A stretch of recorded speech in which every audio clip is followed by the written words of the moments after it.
Hello everyone. Today I'm going to talk about a guy who says who can disprove Hinduism. So let's talk about it. The first point he states that there are millions of gods in Hinduism, which is completely wrong.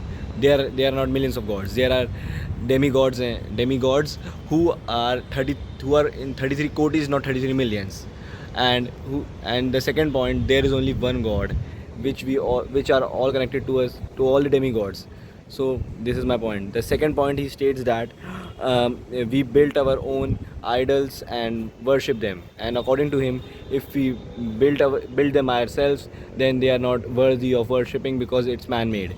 So for him, they are not man-made. We build them, but we do their pran pratishtha, establishment of life force, so that their own energy can be transferred into the idols, and then it can be pure and be able to worthy of worshipping. And for that, there's another point. In Hinduism, it follows there are gods in every other aspects of universe. If you look at the whole sky, it's universe. The sun is the god. It's God. So a demigod, I should say. And the basic principle of Hinduism says that God in every particles, God in every creature.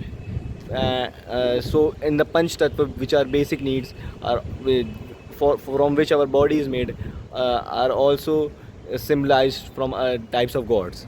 And the third point, he proves that God cheated. For example, Shri Krishna cheated in Mahabharata.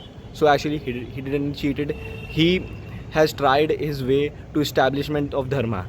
According to a श्लोक, अगर छल का आशय धर्म है तो छल भी धर्म है. For example, he said that he lied about the Ashwasthama's death to Yudhishthira, but actually he killed an elephant named Ashwasthama.